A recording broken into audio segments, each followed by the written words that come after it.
Welcome to the Non-Sequitur Show. Continual watching beyond this point may result in terminal face palming and a complete loss of wokeness. You have been warned.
And welcome, everyone. Yes, it is back. I'm sorry. It is time for the Non-Sequitur Show. I was going to say, look who's back. I was like, that came out really wrong.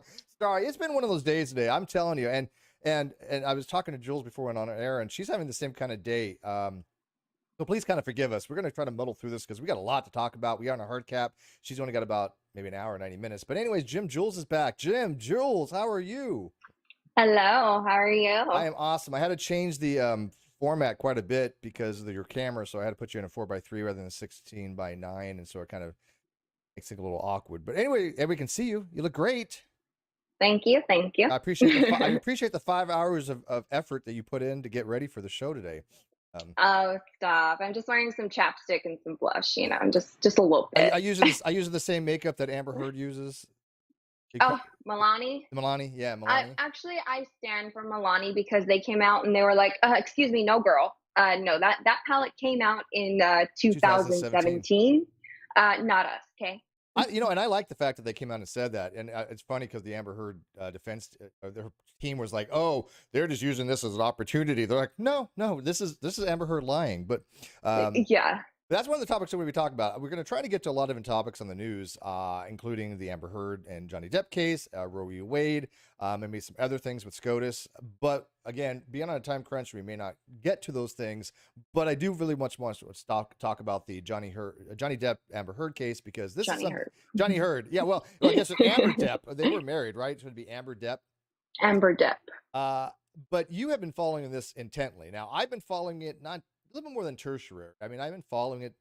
It's sufficiently enough to know what's going on. I haven't watched the videos, puts it on here. And so I'm kind of like immersed in it almost every single day when there was testimony. They're on recess for about a week. And then she's coming back for cross-examination. But the amount of crap that has gone on in this lawsuit, it blows my mind. As somebody that has, dealt with a lot of dishonest people in their life, I can definitely tell when somebody's lying their ass off, and she's lying her ass off. So I thought I'd bring you on because you've been following this, like I know, intently, and so I wanted to get your opinion on a lot of different things that were going on with the court case. So what's your overall view so far? Where do we start? I think the more that she sits up there and talks, the deeper she gets herself into her own mess. I think eventually people forget their lies. So I think that she's disconnecting from a lot of the stories that she may have initially put out there in the media, especially with the UK case. I mean, stuff is coming up now about the UK case, and I mean, I really wish they could, retry, but I know it's in, different country, stuff like that, but it's just crazy. More stuff is being quote unquote leaked. I don't know if y'all recently heard the Australian audio, the day after the whole event where Johnny lost the tip of his finger, where she actually recorded it, and they can't use it in evidence because the people who are on audio, a lot of them have not been, deposed. Deposed, yeah. They haven't been deposed, so they don't have permission to use that as evidence. And it's damning. Like, she says in that audio recording, hey, I was on X, Y, and Z, and I did this.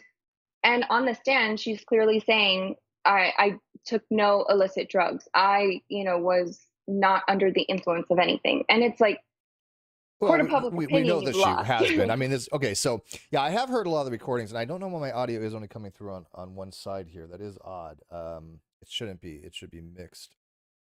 But I'm only coming through in the left channel. I'll try to fix that in a second here. But yeah, I haven't heard those recordings. I know that in order to put certain things in evidence, you have to meet certain conditions, and the defense and the prosecution, in this case, is both sides. I mean, it's not a criminal case, but both sides have to have access to the discovery. And so the jury's never going to be able to hear a lot of that stuff, right? They're not. I know. Right? So they can't listen. They can't listen to anything that's going on. They can't get anything that's outside what's presented from the court case. But her saying things like she wasn't drinking or anything like that, we know that wasn't true. When she threw the bottle with his and severed his finger, they were both under the influence, when I understand. Right? Yeah, she threw two bottles, and the second one hit his finger. Did the first one hit him here? No, she aimed for him, but it smashed on the wall behind him. The second one was like the one like a bottle with a handle. What do they call those? I don't know, a big bottle of vodka with a handle on it. And she chucked that one at him, and it hit his hand that was on the edge of the bar and shattered his finger.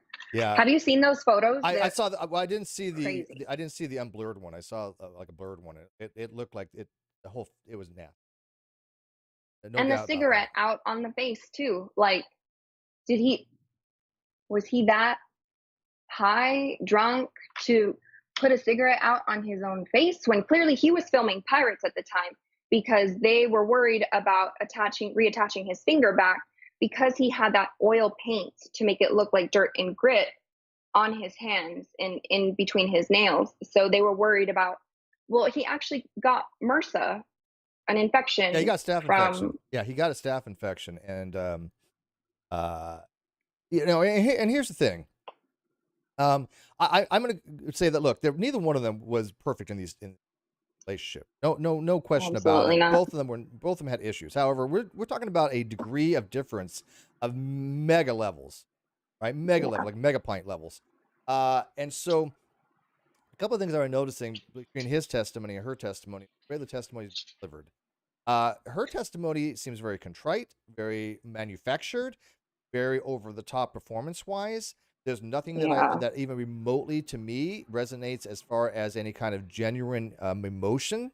It seems exactly staged. Emotion. Yeah, she's lacking that. Now, I do think that she does have HPD, NPD. I think she is a sociopath, and I'm going to get into some of that stuff with you in a few here, as far as like the photographs I want you to look at and things of that nature. See this kind of facial expressions that she has. But when you listen to her testimony, listen to his testimony expresses to me somebody who really has genuine memory and yes. recall of very trying experiences. This man has been through hell with her. There's no doubt in my mind about that. And anything that he's done, whether of course he's a movie star, obviously he does drugs and alcohol, but he's never laid a hand on her. And I think that is a significant amount of difference, that he has not gone out of his way to harm her physically or anything like that. Yeah, so they've yelled, sure. But she has, and she is the aggressor. She is the actual person who has committed. That's what I've seen so far in my view of these. Yeah, 100%. Going back to what you said about his testimony, there is a lot of recalling emotion attached to those memories. When I listen to her, like I said, like the longer that she speaks, the longer that she, is on the stand recalling these things, the emotion is being disconnected from the memory. And It's just a play by play. And to me, when a traumatic event happens like that, you always incorporate your emotions when retelling the story, because I mean, that event is so emotional, it's so traumatic that you can't help but to attach your own narrative to it, your own emotions to it as to how you were feeling in the moment. And that is slowly disconnecting from her story. And it's just her acting up there at this point, in my opinion. Yeah, and it's kind of funny, like when you came on the Non-Sequitur Show way back when, and you talked about your experience, your personal experience.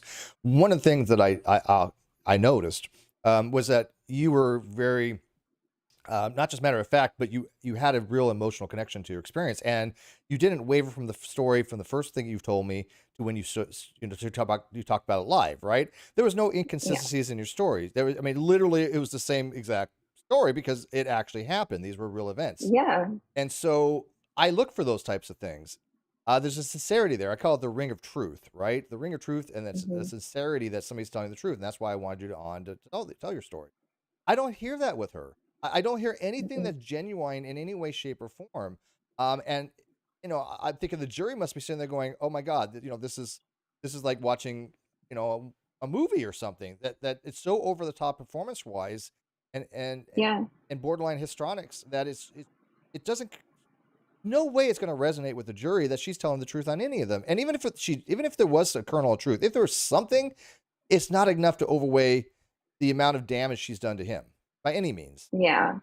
And she's just narrating at this point. Like, she's narrating what she has recalled from the instances that happened, or she's narrating what will look bad on at the end of the day when it's up to the jury. And her performance is getting worse and worse. I mean, come on, like the whole tissue thing, posing for the well, I don't think she was posing for a photo.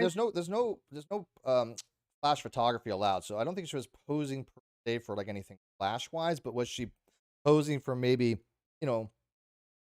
somebody to at least notice? Yeah, I mean, that was very staged. That was a very automatic. In fact, I don't know if you saw it, but somebody had actually made a clip where they had shown that she looked like she was taking a tissue, wrapping it up in her cuff, and then bringing it out. Now, you can say one way or another whether she was or wasn't, but you definitely can look and see that the box of tissues were not touched.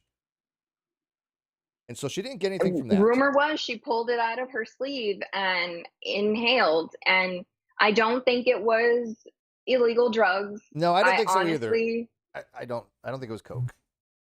I honestly believe it was some sort of menthol stick or some inhalant that aids in actors faking tears. Yeah, some menthol or something like that. Something. Yeah, I think she it's had the exact same thing. She had a Vicks tissue in her in her sleeve versus using the tissues from the box. Like, I don't think she would have brought drugs in. That would have, because she would have got caught with drugs. That would have been a felony. I definitely think though, she wouldn't be that stupid. She's not going to be that stupid. I mean, but I do think she's a narcissist, right? And I think that narcissists, from my experience, look at Kyle Curtis, got a crystal ball. When you have those kind of people, they think they can get away with anything when it comes to legal.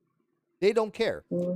People that have been through divorce proceedings, when I've read up on narcissism, that they will say that the husband or the wife will say things and do things in court that you would not expect a normal person to do because they think they're getting away with it. They're smarter than the legal system. And so I don't think she would be, because it wouldn't help her, right? Narcissists tend to do things for themselves. I can't see taking a bump of coke helping her, right? There's nothing to her that's advantageage, but Vicks rub or something to help her get some kind of crying, that's advantageous. 100%, I will believe. Yeah. And I even looked it up, and there is, menthol sticks for actors to inhale. And I mean, we do that, like, that's that natural, like, homeopathic method for unclogging nasal passages. When you're sick, instead of using nose spray, they have those, scent sticks, the Vicks vapor rub sticks that you can carry with you. I mean, those make your eyes water. Those make you want to sneeze. It wouldn't go past her to, kind of do that. Drugs, no. Well, yeah, she's not that stupid. You have to look at the holistic kind of, right? I mean, if it was just a one-shot deal, it probably wouldn't have been that noted, right? I mean, but the fact you're looking at some holistic of all the things that's been going on, And I'm sorry, that was not a natural way to blow your nose. No, it was a cupping and a Yeah, and then she like right away, like I did nothing wrong. Like if you look at her actions, like a millisecond after she does that, she looks at the judge, like yeah. quickly turns her Like, head, like, kind like, of like a child saying, did I "It get wasn't caught? me." Like, Did I get caught? and You then she know? goes, Right. like, And why would you "Come wipe your on." nose with your finger? Do you have a tissue right there?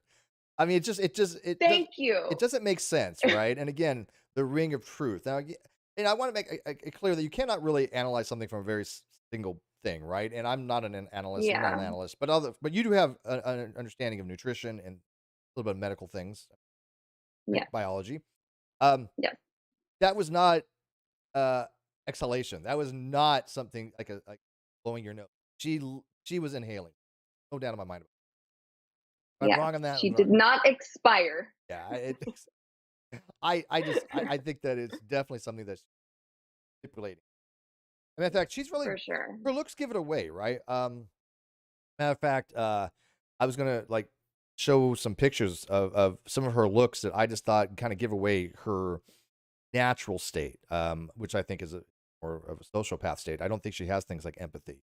I think that she doesn't know how to express things like empathy. When you're a narcissist or when you're a sociopath, those things are very diminished. They're very diminished capacities. And Yeah. so she has to emulate them. And when you see that her emulation, they come across as very contrived because she's an actress. She has to fake it. That's Yeah. probably why she's an actress. She has to fake it. But she's not a very good actress. Like, I mean, if she wasn't married to Johnny Depp, I would have been like, Amber who? Oh, okay. Like, Yeah, well, I mean, I don't think I knew I who she didn't see was prior Aquaman. to maybe Aquaman. No, I don't. I mean, you say Aquaman, and I think Jason Momoa. So. Well, me too. Yeah, no, I mean, yeah. He's single now. Have at it. Good luck. Good luck with your endeavor there. But yeah, I think her performance is again as it unfolds, it's becoming more and more dramatic, more and more. When she was explaining, I don't know if you saw the where she was describing what had happened in Australia, where she was saying, you know, she finally came to and she was bent over the bar and she on the could feel carpet. pressure. Yeah, and her facial expressions, like, I mean, we all know Kim K like ugly cries, right? But this was like I don't know, just like digging in a box of junk and pulling out like the ugliest like expressions to express Ugly to the cry is a good way to jury. put it. Yeah, it was not natural. It was horrible. It was not No, natural like, by any stretch of imagination. I mean, I feel like when you're explaining something like that, yes, there is going to be a look of disgust on your face, but I've been watching a couple of, you know, body language experts kind of break down her performance, and like Johnny Depp will kind of like, you know, his lip will twitch upwards or his eyebrows will go up, and usually that's like you know, they're having a thought of disgust or they're emotionally disgusted by that person. To me, this is just like a performance of disgust. This is what you should think disgust feels like, and it's too much. It's what's emulating. Like disconnected. I said, when you don't have those real emotions, when you don't have those things like empathy, and by the way, guys, I don't know if you guys can hear, but the wind here has a wind advisory. That's like 55 to 65 mile an hour gust winds here. There's palm trees outside my window here that look like they're almost at about I would say about a 60-degree angle. They're like, I mean, I'm telling you, it's windy here, so you guys hear wind in the background. They're doing this. They're doing the hula in the background. By the way, some people are asking who you are. I assumed everybody knows who Jim. How could you not? What's wrong with you? Hi. How could you not know who Jim Jules is? But if you don't know who Jim Jules is, Jim Jules, give it seconds of. I'm Jim Jules. I've been on Steve's show. What was it, like 2 years ago when I first, 3 years ago when I first met you? I think on my other channel, yeah. Yeah. I'm a over 100-pound weight loss transformation. I'm from Texas, so you hear a little bit of Texas twang in there. Well, just in case there's any potential clients out there. People are gonna Yeah, ask for what? I'm a personal trainer now. I'm over 100 pounds lost. Fitness is my passion. I live and breathe it every single day. I pretty much like dive into my work. So I absolutely love all of my clients. One of my clients, she's been with me for exactly 30 days and she lost 12 pounds and almost 10 inches all the way around. I'm so proud of her. And I lost 20 pounds because of you and about 2 inches from my waist. No, actually, I'd say even more than that. But I did put on a few pounds back since I moved back down, but I'm trying to put that off again. And I'm doing okay. So, but yes, it was Jim Jules that actually had worked with me in order to, I was up to 216 pounds. I got down all the way to 195. I'm at 203 now. So I have gone back a little bit, but nowhere near 216. But it was because of you and your motivation to help me lose weight, and I appreciate that, and always will appreciate that. And matter of fact, your video transformation on your channel, how it doesn't have a million views. I don't know how could it not have a million views? Something is wrong with it because that was very, very motivating. That you have lost 100 pounds.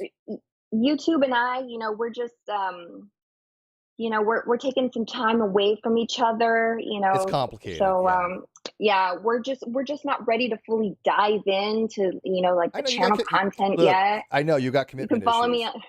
Oh yeah. I work a lot. Like I said, I love what I do. So you guys can follow me on IG. I'm way more active on Instagram. It's at JimJules _ GYMJULES. A lot of people say like they think of like Jim Jones, and I'm like, well, fitness is kind of a cult, but no, I'm just kidding. Yeah, we got enough of that, right? I mean, we're all cult leaders according to certain people. I don't know what that means because I have nobody that follows me, so whatever. I want to say hi, JJ. Brandon has overshadowing. I don't know what he means. What's overshadowing? I don't know what that means. Overshadowing. Hi, Brandon. Hi, Brandon. I'm not sure. I don't know what overshadowing is. The blood and glass. But yeah, that was another thing. Oh, writing in the blood brought up a good. Writing in. Yeah, the paint and the blood. If you guys, the one thing about this case is the whole Australia trip is where Johnny lost his finger. This new leaked audio recording came out. Amber Heard claims to have been drugged by Johnny over broken glass on a hard floor. Hair ripped out. She claimed a patch of hair ripped out, punched in the face, scratched, clawed, beaten, pretty much assaulted with a bottle, and walked over broken glass. But yet she showed up to I think his name was James Corden. James Corden. Either the next day or... The next day, I think it was. How? With a scratch on her. And with makeup being able to cover it. And a red lip. Yeah. How? To me, again, if something traumatic like that happened, my eyes would be puffy. My eyes would be squinty because I would probably have a headache from all the yelling and screaming that I did. I would be hurting, like, almost like flu-like hurting from just all of the like anger, coraje, like coming out of me. I mean, you wouldn't be able to go get all glammed up and go like, ha ha ha, on a TV show the next day. No, and have concealer near. And red lipstick. Yeah, cover nowhere near. Matter of fact, her lawyer. I mean, her legal team is just a bunch of clowns. I mean, seriously. I hate to say that because I know they're probably trying to do their job the best they can, and all they got is a big ball of fuckery. I mean, she can't. Big ball of lies. The lawyer cannot let her go up there and knowingly lied. So only a couple things that I can imagine happened. She didn't tell her lawyers the truth. Her lawyers know this and don't want to know the truth, right? I mean, don't never ask your client a question that you don't want to know the answer to, kind of stuff, right? But I mean, sure, they're not stupid, so they know that things are falling apart. But the way they've approached it with this big ball of fuckery has just been ridiculous. Like trying to say that because she's had all these bruises for a very long time, she's had to cover it up with concealers and things of that nature. And they happen to, her lawyer happened to use Melania line of cosmetics, right? Milani. Melania, Yeah. the Melania palette, I guess, right? Yeah. The Which- color correcting palette. Color correcting palette, which this abuse Which supposedly took place in 2014 and 2015, and that didn't come out until 2017. And they're like, oh, we're just using an example. No, you weren't using this. I watched this very carefully and listened to them. They were not using that just as an example. They were actually saying that was what she was using. Well, the lawyer in the opening statement said this palette was what Miss Heard carried in her purse every single day that she was married to Johnny in throughout their Why else would she have the palette? Why else would she use it? Yeah. To cover the bruises that he left her and the color transitionings that those bruises went through. Yep, that was what she said. The color transitioning. That she used that palette. This is what she carried because the transitioning. Like that was very specific. That was not just she had to wear concealer and she had to apply different colors to conceal it. This was way too far specific, and of course they didn't do their research, recognizing that the whole story is a lie. I mean, I think you would have to be a somewhat of a makeup expert or makeup connoisseur of some sorts to know how to cover bruises as they transition, because in that palette there was orange, there was a color like a under eye concealer color, a darker color, and I think there was a blue in there. I mean, you really have to know how to blend those colors. Like even as I've trial and error with underbags under my eyes, sometimes I use bright pink to cover under my eyes, and you can't just use that palette. But I do applaud Milani for coming forward and not wanting to be associated with Amber Heard and the trial and her life. So I have to say, I kind of, like I said, I stand for Milani they do have great concealer. Like, hello, you can't see my bags, but makeup is not that good. Makeup doesn't cover cuts. Makeup doesn't cover swelling. Makeup doesn't cover a night of abuse. Like it just doesn't. No, and the funniest thing is when her lawyers were saying that this was just a publicity stunt for them, and people were saying, look, this is not the publicity that they want. This is not exactly. They would not, as a big business like that, want to even get involved in something relating to domestic abuse. Nobody does. Nobody likes talking about these topics. And so when you're a business, that wasn't something they would ever want to get into. However, I think they did the ethical thing by saying, hey, look, we need to point this out. There's a discrepancy in her story, and it's using our cosmetic line, and they did the right thing to do it. And I applaud them for that. And I don't think there's any backlash to them whatsoever, except from like 3 people that still support Amber Heard. That's all it really is. There's like 3 people online. And especially I think, like you said, they did the right thing. I mean, a makeup company could be canceled like that because the market is so saturated. There's so many brands of makeup out there. When you think of makeup, I mean, an OG, Revlon, Maybelline, like Milani. Those are the only 2 I even really know. Not unless you really know makeup. I'm not in the makeup. Half the time, people don't look at the tops of the stands in, even in the grocery aisle. You're going for price or color or, packaging.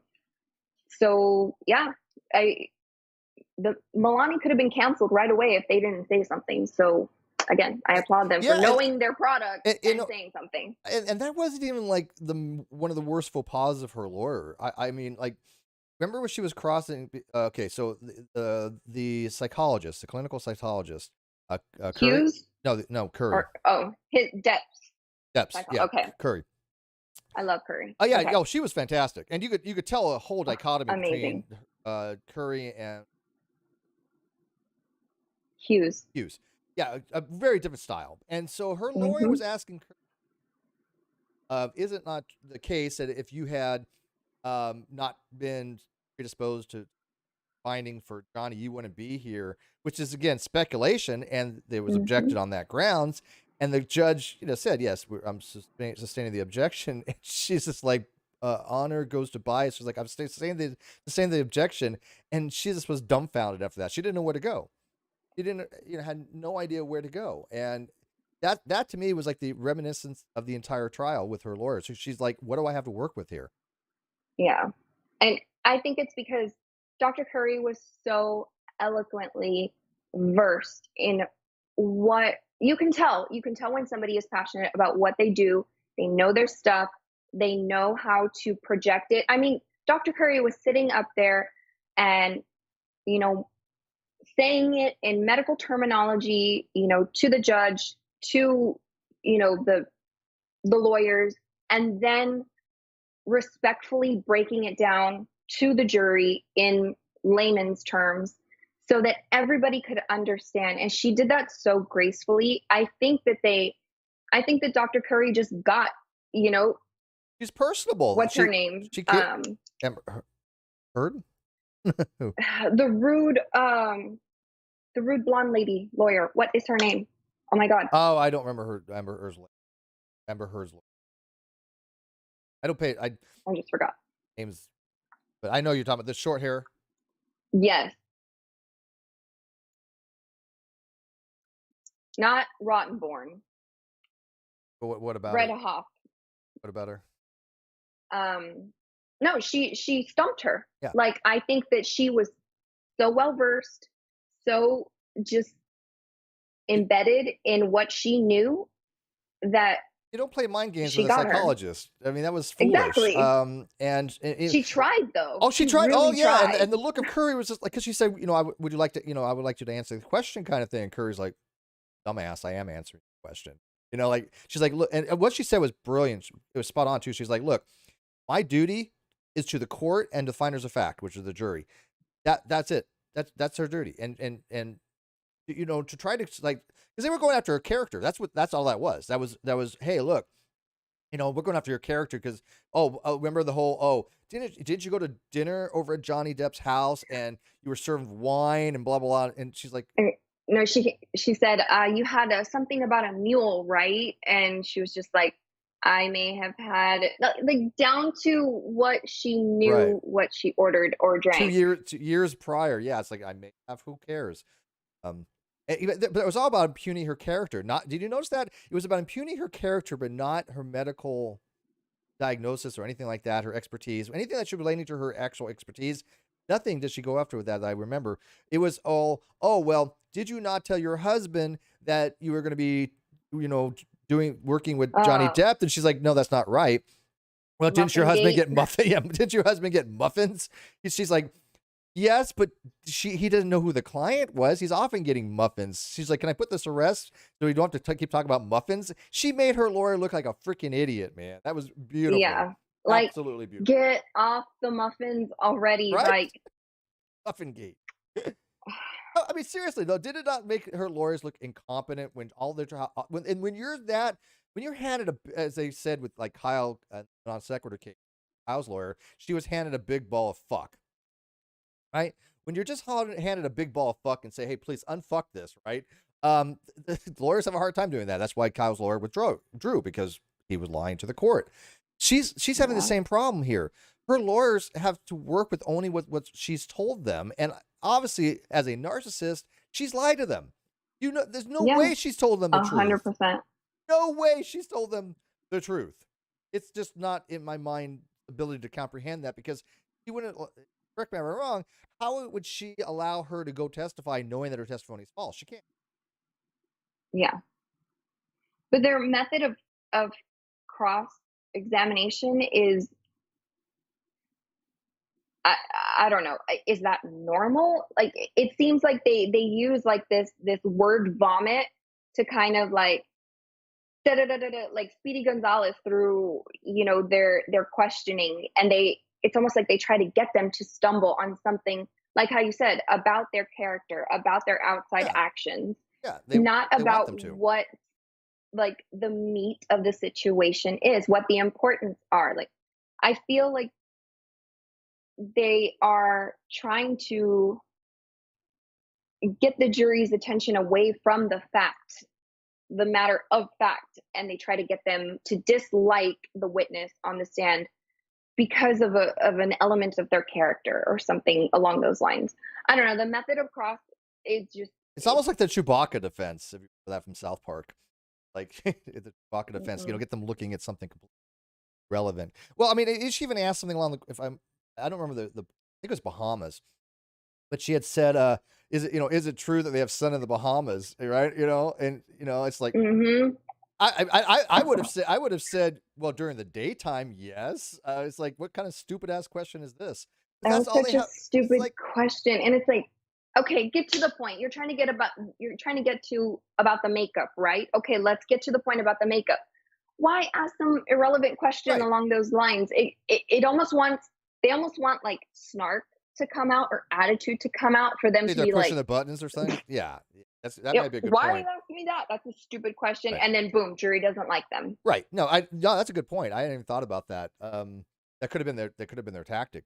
But again, you could snark back like that one friend of Johnny Depp's was completely full of snark, and he was great. Like, well, I think I would have known. I've seen Mr. Depp's penis, kind of stuff. It's like, okay. Yes.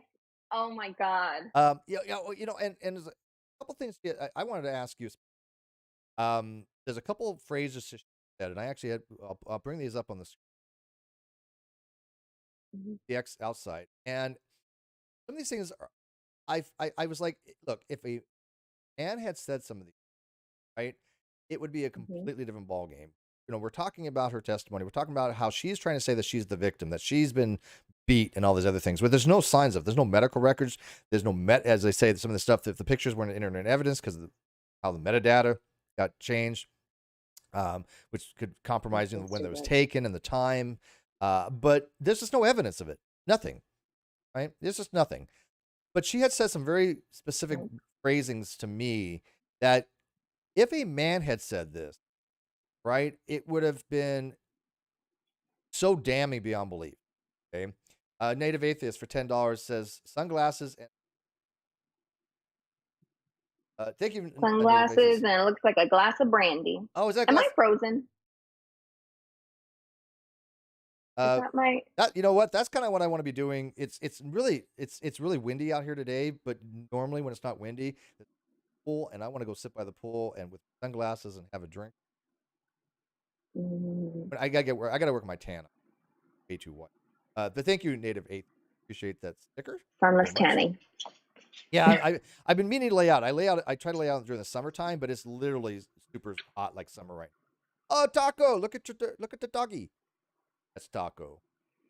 This is Taco. Oh my gosh. Look at the dog. I think Taco needs to go outside. You have to let the dog out, by all. Who let the dog out? Right, Taco? So one of the things you have to let the dog out. Yeah, let me let Taco out. All right. Give me 2 seconds. Oy! All right. All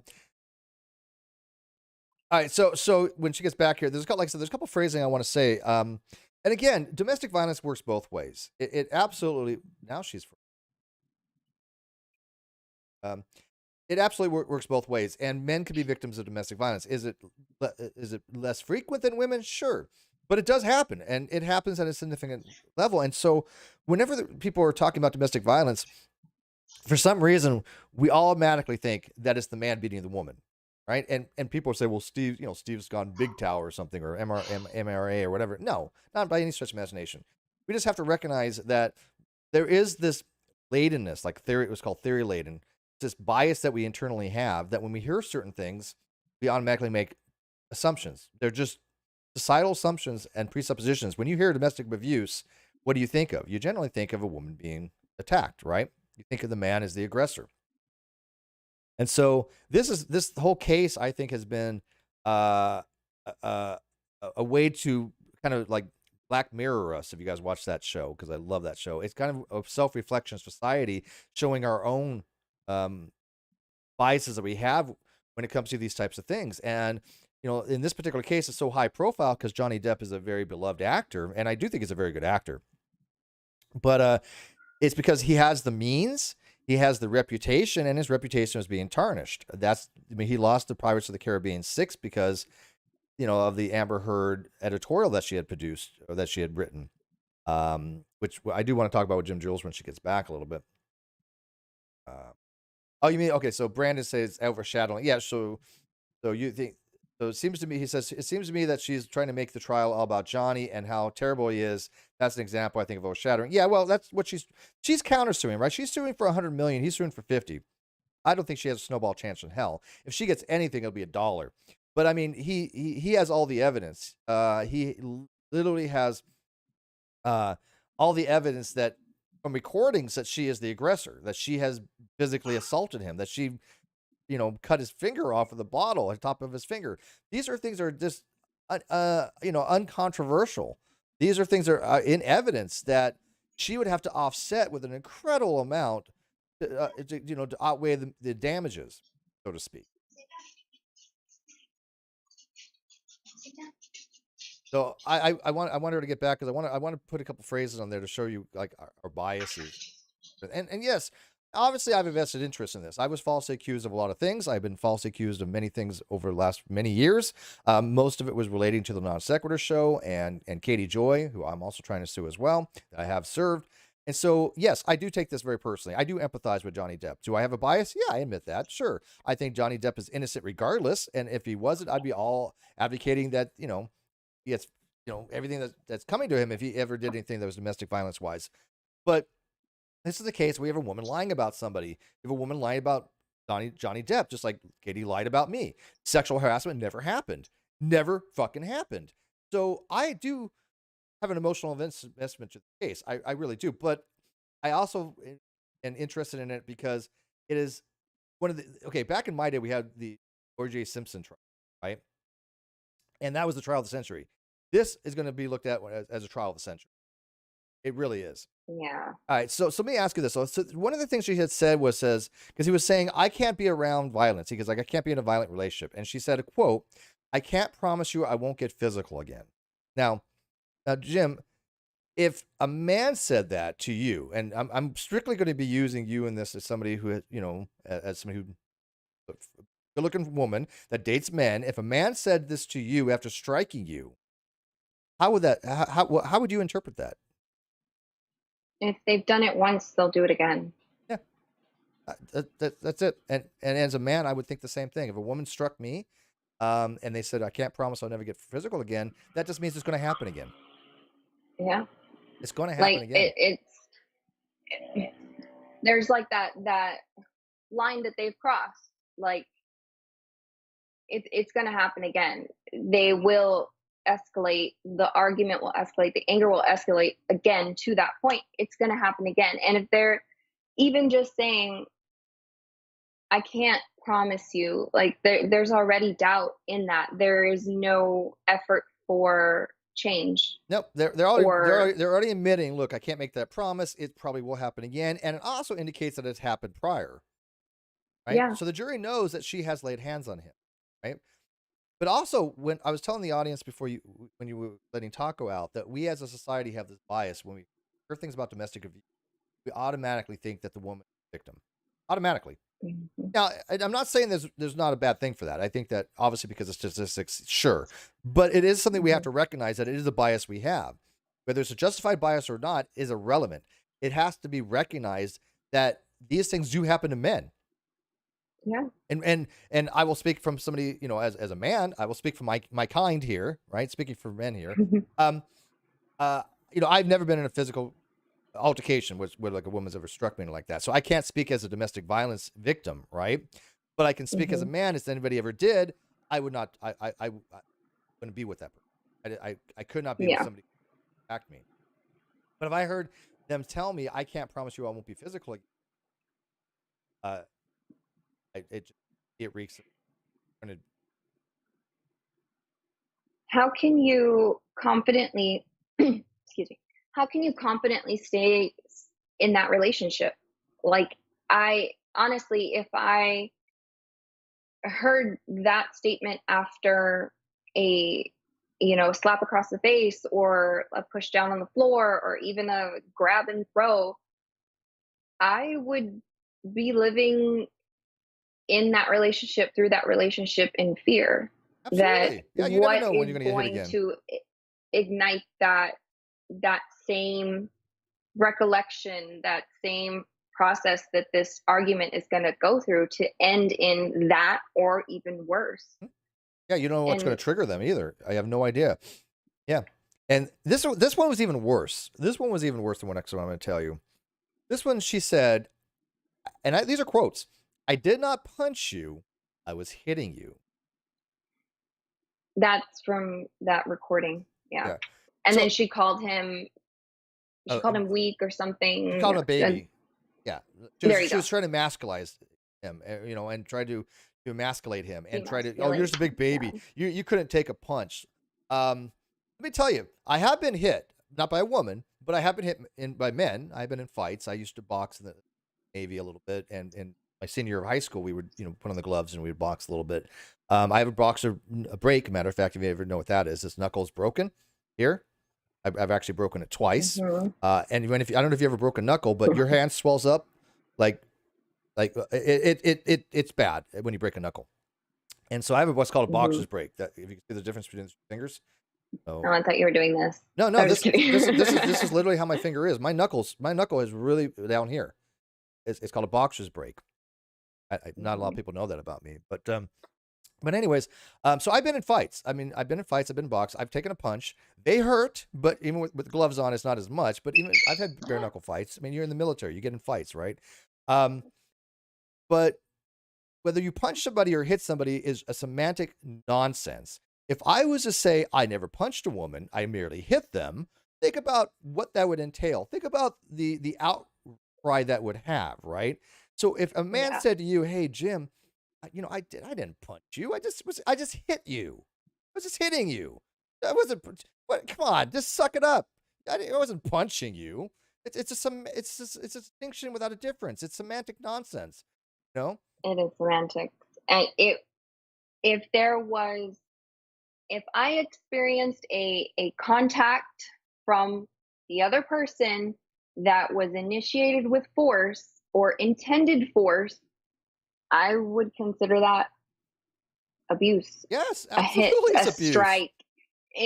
I mean, when you hit somebody, when you punch somebody, when you slap somebody, what is your intention behind it? Mhm. Your intention is to hurt the other person or to push force towards that person that you know they really can't handle in an argument situation. And a boxing situation is, you know, completely different. You're Yeah. doing it for sport, you're Right. doing it for training. Right.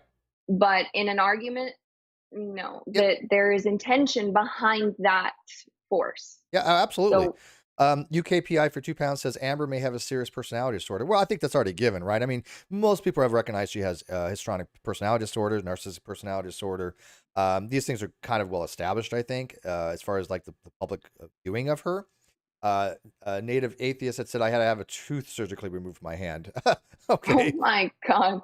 Yeah. And by the way, if he's thrown, he knows how big. If he's ever had like a break like that, your hand can get pretty swollen. People know now. They don't know where I'm working. They don't.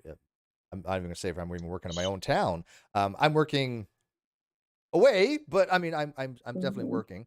Travel time is not bad. But I'll say that I am in loss prevention, aspect protection. Or that could be physical altercations. Obviously. People in, I've worked with loss prevention. I've worked with before, working with highly charged situations. Stuff can happen, right? And Yeah. one of the things that you have to be cognizant of that in any given time you might be in a situation where you always try to de-escalate, right? But there might be sometimes where you're going to be in a situation where somebody has been physically attacked. Matter of fact, where I worked somewhere at one time where there was a kidnapping. The guy came in, kidnapped his girl. I don't know if they were married or girlfriend or whatever. Dragged her out to the parking lot by gunpoint. Oh my God. One of the guys that was working there was coming into shift, so he hadn't clocked in yet or anything like that. He was coming into work. He saw this going on. Now this guy was a Force Recon Marine that had watched this, and so he got back of the guy. He took the guy out, and the guy was arrested. Which, by the way, I wouldn't recommend doing, obviously. He felt, I guess, that he had to intervene. Life was going to be right. Well, and he also had the Training. knowledge and Right. the training. Yeah. But the point being is that when you're even if you're not doing something along possible. You're always in that situation where you might have to defend yourself. And I believe in self-defense. Yeah. I took a look at karate. I suck at it. But I mean, if I ever just saw somebody like strike you, that person wouldn't be taking another breath probably. They would probably never breathe again. It just, there's certain things that I find to be so morally egregious that you have a right to protect somebody by all means necessary. Now, I do believe it should be, again, proportional to the amount of threat, right? But if your life is in danger, they're going to die. They're going to die. It's just, I have no qualms about it. I was just telling one of the guys I was working with, who's the lead, but I'm like, look, if like my daughter was in jeopardy and it was her life or something like that, or the attacker, he's dead. I've said this all my life. This is nothing new. I mean, I've literally have no problems with that. But let's say Bort license plates for $10 says, is physical abuse an actual offense? My Mr. Junior should have multiple cases open against me.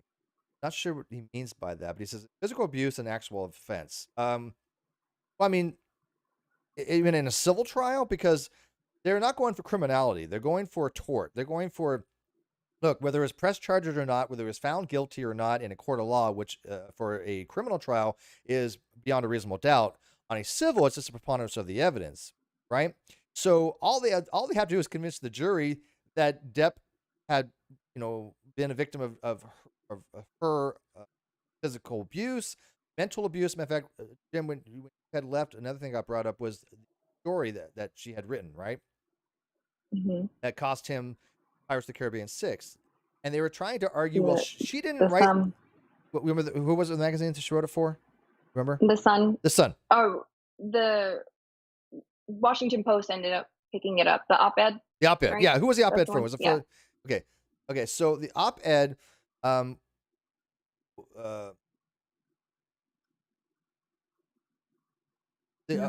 not sure what he means by that. You can parse that out. It about multiple cases. Look, I mean, again, physical abuse is something that could be arrestable. Right? I mean, obviously, if you have no justification to strike somebody, that could be considered abuse. But I'm not against self-defense by any stretch. Yeah. But you also brought up.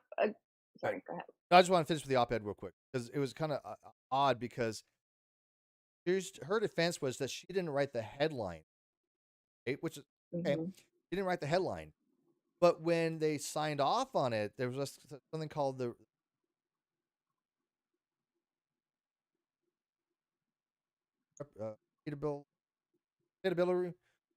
republication rule. The republication rule would say that if she signed off on this, even though she didn't do the headline, it's defamation. It was all defamational to him, and that's what he's suing for, and he's putting it all out there. And I think I mean, look, it's hard for him to recover emotionally, I think, for all this stuff, but he's putting it out there, and I applaud him for it. I've done the same thing. I will put out whatever I need to put out to get justice, right? Yeah. And I'm like, take everything. Take my Twitter. Take my emails. Take my Instagram. Take anything you fucking want. I want justice. That's all I've ever wanted, justice. And there are many other avenues I'm exploring. I've been in contact with a lot of different people to do a lot of different things to get justice, legally speaking, right? No, I'm not talking about taking along my own hands or anything. Like somebody, Steve's turning into a vigilante. No, legally speaking. But I just want justice, and I think that's what Johnny Depp. And I think that's what makes all of this, all of Depp's side more believable is because he actually owns up to his mistakes. He owns up to being an alcoholic. He owns up to, having a drug issue, like being, not being so great of a husband at times. I briefly saw something about him cheating on her, like right after the wedding. I don't know if that's 100% true because that only came out on Heard's side. But he's admitted to his wrong. What has Amber Heard done on the stand? She has not admitted to anything. She pretends to be like this angel in the relationship, this one that's vying for his attention, his love. Like, I just wanted things to be perfect. I just wanted things to work out. I loved him. I love him. She kept interchanging the words love and loved. And it threw me off when the believability of her narrative. It's, do you love him or you loved him? Did you loved him at the time? What did you love about him? It's just, yeah, and she doesn't admit to anything. And it's hard because look, I mean, there have been people I loved in my life, and I don't usually say love because to me, I still love the person I thought they were, right? The image, right? That never goes away. My very first love in high school, that image that I have of her, even though she's a completely different person, she got married and he was a narcissist and made her life miserable, changed her fundamentally. Not a person I would even associate with, you know, but the image I had of her, you know, in my senior year of high school, or whatever, that's what I think back to. That's what I don't think you stop loving that. You may not love the person anymore because they've changed fundamentally who they are sometimes. Yeah. But she doesn't seem to have even the distinctions like that. No. It's almost like it's a timestamp that you fall in love with that person in that time frame, in those, you know, sequence of events. And okay, how old is Johnny Depp? He's 58, right? 58. Mm-hmm. She's my age. She's 36. Mm-hmm. Like, which, by the way, 36 is I think is that's yeah. I'm just gonna leave it there. 36 is going to be a good year for me. It's a good year. It's a good year for women. 35 to 40 is a very good year for women. I think that she's from Texas. She's from Austin. Like, well, she lives in Yucca Valley now, right? Though I think she lives in Yucca Valley, which is not that far from here. I just know I heard that she was from Austin, and I was like, damn it! Like, she one of your girls. Yeah, she's one of yours. She's not far from me, but I think she was Austin's really not a small town. It's considered a big city, but I think she had big dreams, and she is my age. So seeing my love for Johnny Depp comes from Edward Scissorhands. Like, I grew up watching Edward Scissorhands and absolutely loving Johnny Depp and Edward Scissorhands. I think she was so in love with the idea of Johnny Depp, like the money, the cars, the houses, his reputation that he has taken so long to build. And I don't think that she wanted that to fade away from her. And I think she had to do something to claw her way back into popularity. Like, I mean, yeah, I like Johnny Depp in Crybaby. Amber Heard worked. Crybaby was like, yeah. You didn't like Crybaby? No. I mean, I think that's a little bit. When did Crybaby come out? I think it was supposed to be like a parody, and I loved Grease. Yeah, Grease, but I love Edward, but I don't know. Oh my gosh, he's so cute in Crybaby. Olivia Newton-John. That's what I grew up with. I mean, Olivia Newton-John was like my love, epitome of actress. Crush. Oh, he's so cute. He's so cute in Crybaby. Oh, what was that for the year it came out? 1990? 1990. Oh my gosh. What year did Edward Scissorhands come out? Oh, I wasn't a big fan of that movie. Also 1990. Yeah, I had about the same time, but I wasn't a fan of that movie. But anyways, so real quick, I mean, do you not agree though? I mean, if this whole I did not punch you, I was hitting you, I think to the jury just says it all. I mean, I think that was just like the game changer right there. I mean, because to try to differentiate and split hairs like that, you know, I think, okay. I think that is the perfect statement for the jury to take and decide whether or not, you know, she is guilty. The semantics that she is playing in that phrase alone says it all. She was playing mind games with him. No, like, I didn't punch you. Gaslighting. I was hitting you. It's gaslighting. it's total gaslighting. I think, and if you listen to some of the audio recordings of her, she says, "You are stressing me out. You are doing this to me. You are hurting me." Like, it's all back on him emotionally. And I think she knows that that's his weak point because of all the trauma that Johnny Depp went through in his childhood. Mm-hmm. He has gone through enough, life experience. He's gone through enough therapy and desire to heal. He doesn't want that trauma repeated in his life, especially as he's coming to, almost going to be 60 years old. I can't be in a physical violent thing. I cannot have physical violence. He makes that very clear to her. And I think that when he's on the stand, he's reliving some of this in his trauma. Yeah. And I think he doesn't want to, obviously have any of that around. Can't blame him. By the way, somebody had mentioned Butters. I happen to remember the movie Hairspray? That was by John. That was a really good movie. But yeah, if you, matter of fact, going back to if you look on the outside real quick, I'm going to show you pictures that I found that I wanted you to look at, because when she knows she's gaslighting him, when she's manipulating him or manipulating the jury or the judge, they have that look that with duping. Was it duping? What is it called? Duping delight. That's what it is. Duping delight. And that look is just duping delight. That look is just, you can't miss it. You cannot miss that look of, oh, I'm getting one over on you. I'm gaslighting you. I'm manipulating you, and I'm getting something out of it myself, because that's what sociopaths and that's what they do. So if you look at on the screen on the outside, second here on the video, but there was I think it was 2016 when they first interviewed her. She has that look many times, right?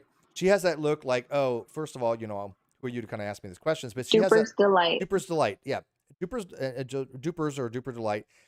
That look of a little smile that shouldn't be there, which is a gratification to oneself that they're getting something over on somebody. And I've seen it that makes sense. So many times from people that they are enjoying manipulating somebody. Duper's delight. Yeah. And so that was. Thank you, Riblock. I got a bunch of things. So if you look on the outside, this is that little smirk on her face. Like, she's getting some enjoyment knowing that she has attention, and I think that does feed their narcissistic lie. But she's reliving something that had happened with Johnny that's bringing her joy, and it's usually because some kind of sadist or something that she has done. Yeah, that's like that evil smile. Yeah. I think I'm covering you. I think Duper's delight. I've never heard that term before. Yeah, it's called Duper's delight. And it's just an inappropriate smile that you'll see. And I remember one of the first ones I saw, and in fact, I found a picture of it. One of the first times you see it is with O.J. Simpson. I've always believed O.J. Simpson was thin. I remember growing up watching in real time. I remember watching in the 90s that it was this guy's guilty of sin, right? And he was found liable in the civil case, so I mean, there's obviously justification for it. But he has that same look. But like this one that I'm showing right now, that, like I said, it'll come up in a second. That look of psychopathy, that look when the facade comes down and she's no longer acting. There's the evil in those eyes. There's the blank look of just, I am a sociopath. I mean, she's like one step away from being a homicidal killer. I mean, as far as I'm concerned, Watch her asymmetric shoulder raise when lying to some questions too. Lift to one side. In comparison to the meme. Yeah, I did that. I made that. This is when I put together on this on Twitter. That look, I mean, obviously that look with the girl, it was probably not intended, but it's the same eyes. It's the same, like, like, who, me kind of stuff. But in Amber's case, that look is scary, dude. That look is scary. Can you make that look? Can you even force yourself? Like, I'm not on cue. Give me some menthol. No, I'm just kidding. And then duper's delight is an emotional boost or thrill that some people get when they successfully cheat or deceive another person or organization. Yeah, and they know they got away with something, right? They know they got the upper hand. In fact, when she's looking back to by her lawyers, look, you see Johnny laughing every so often, right? There's some when her testimony is so bad or her lawyers screw up, he laughs, and I get that. Nothing wrong with that because it's look. Her lawyers are idiots at this point, and yes, I would be laughing at no matter how serious this is. Johnny at least can laugh at some of the amount of fuckery involved. But when he's talking about anything serious or something like that, he doesn't have the same kind of look. Where she's looking, going, "They believe me? Am I getting away with this kind of stuff?" Like the whole tissue, and she looked at the judge. It was the look of like scene. Okay, how believable was that? Like. And scene, yeah. So I get that. Okay. But a lot of these looks that I found, there is an inappropriate time to be smirking or smiling. It is that she is thinking to herself, "I am getting something out of this because I'm getting away with it at the moment," even though she has to. Well, I don't think she recognizes it. I think her lawyers do that. But they have to at least recognize that the jury's probably not buying anything. And I really wish we could see the jury. I understand why we can't. But, I mean, not to know the ratio of male to female, I want to see their just natural reactions to some of the things that have gone on. Like, I would have loved to see their reaction when Dr. Curry was on the stand. I would have loved to see when Hughes was like, "Oh, it's just a Post-it. It's just a Post-it." Like, you know, that was crazy. She was like reading from her notes, and she looked so formalistic. Hughes looked formalistic. She looked like she was just doing a script. And she was just like, they're like, "Oh, well, you can't have notes on the stand." And she was like, like, come on. Yeah, she didn't come across. She didn't come across very well. All professionalism. Losing my lighting here. No, my background's. I don't care. I'm losing my natural light. she didn't come across as personable to the jury, which I can imagine why as lawyers you would have such a dichotomy between two experts. One that's, I mean, Curry's a very good-looking woman, and that shouldn't be an effect. I get that. We shouldn't be biased because good-looking women generally going to be more pleasurable on the eyes to the jury. I understand that. That's just game playing with it. Certain degree, but she's qualified, she's educated, she's articulate. She clearly had a massively amazing understanding of the psychology involved and how she described it. So I can see why they picked her. She checked all the boxes. So and it was demonstrated when, of course, Amber Heard's mind's gaze with her, that solidified that they made a decision going to Curry. But the other side, again, I'm not trying to say it was a matter of looks, but they found somebody who was not going to relate to the jury very well. Yeah. They just didn't. I mean, 100%. But take away, like, switch the faces, switch the looks. I mean, I would still have been just in it. Oh yeah, absolutely. If Dr. Curry looked like Dr. Hughes. Absolutely. Because I would have thought, wow, this woman is very educated. Yep. She's very eloquently spoken. She knows she knows her stuff. And I mean, a lot of times confidence comes from being able to speak to what you know and be able to project it in the proper way. Yep. Relatability, being able to have your audience trust you with what you're saying. Yep. She gave attitude. The facial expressions, the rolling of the eyes. Oh yeah, that attitude came across. That attitude. I don't know how she wasn't prepped for that. Why wouldn't? And she said that she was experienced. She said she was experienced in giving testimonies up on the stand. Oh, I think I could have done a better job than you. Yeah, not very well. Like, who was okay? Because I only watched the clip of this, so you've been following that more closely, so you might know the person who it was. But who was? Because I think that they screwed up royally on this because they didn't cut the audio in time.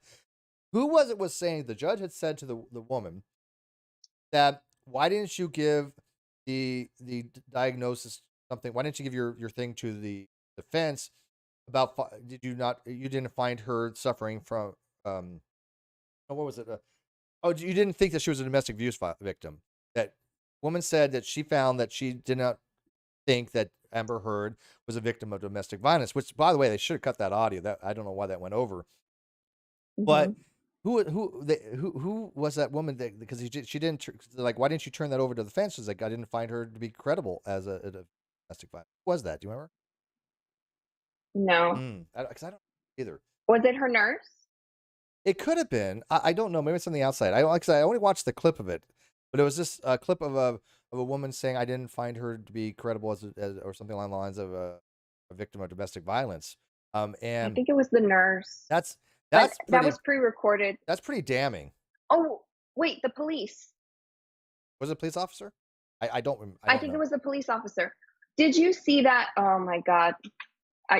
Chat. Did y'all see that day that they had 4 or 5 police officers just giving yes or no answers as they asked the same damn questions over and over and over? It was the police officer because Heard's side kept pressing. Well, didn't you see bruises? Didn't you see this? That's right. Didn't you see that? Nope. And the police officer was like, no, I saw.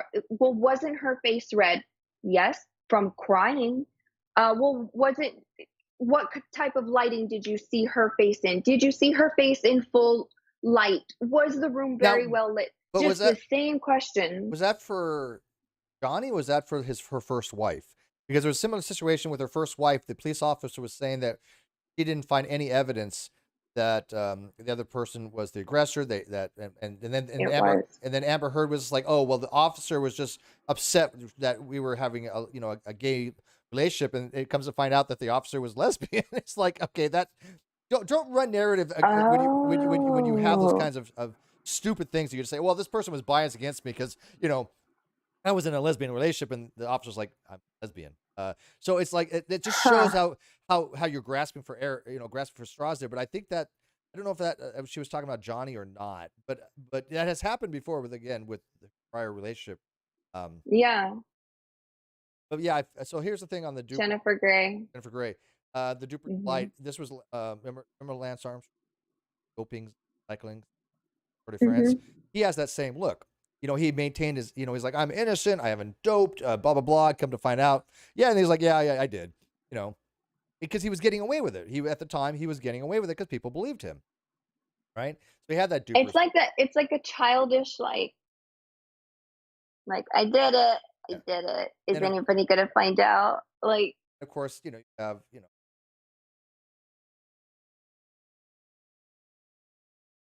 But yeah, I mean, look at the look that OJ has. Hi, mocking media. Mocking media. What up, man? Or woman, or whoever, gender neutral, non-binary. All what up, they? Yeah. What up, you? Can I say you as a pronoun? Is you offensive going on, you? But no, mocking media. Yes. Damn auto cucumber. Did you mean to say autocorrect?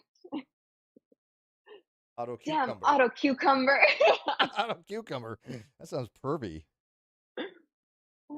This damn auto cucumber. Gotta be careful. Mocking media will do a satire thing on YouTube. But they better be nice about it. Yeah, that's all I gotta say.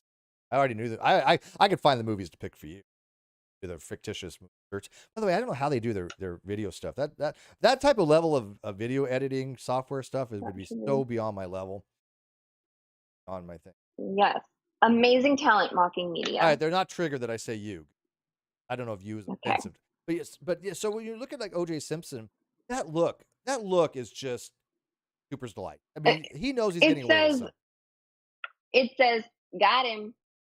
Like, clearly. And what were some of the other things I wanted to? We're not even going to get a chance to go to Roe v. Wade, so we're going to have to talk about that another time. I'm sorry because I know we're at a hard cap at 90 minutes here, and it's just too much. It's just too much here with the Johnny Depp. Just gonna have to have me back again. But I promised myself I wouldn't. But whatever. I always break my own. MS Paint.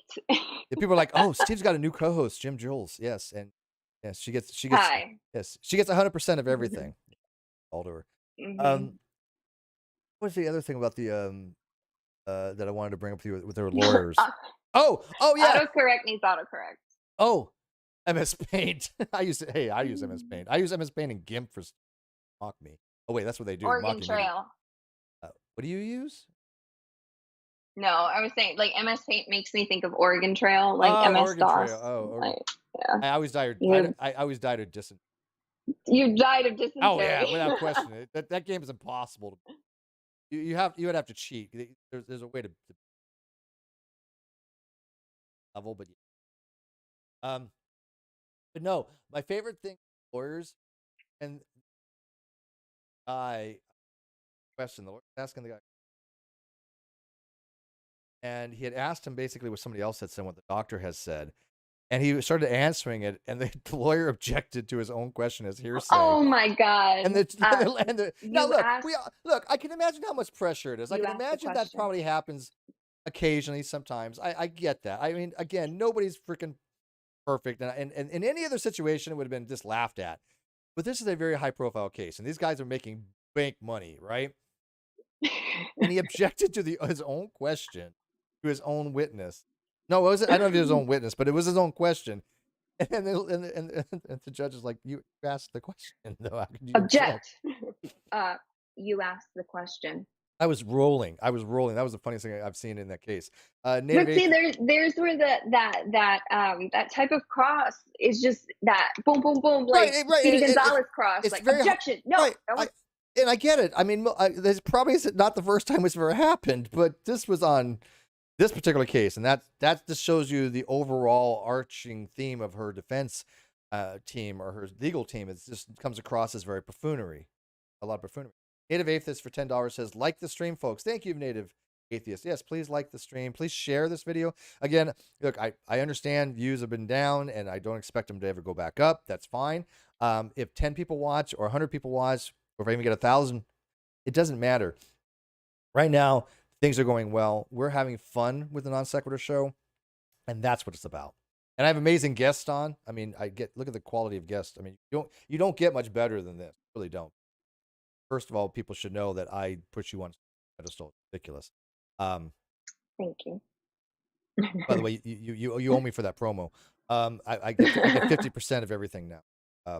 But no, I'm like cash apping you right now. But I know you of such a amazing person. You are one of my favorite humans. You, Brittany Simon, and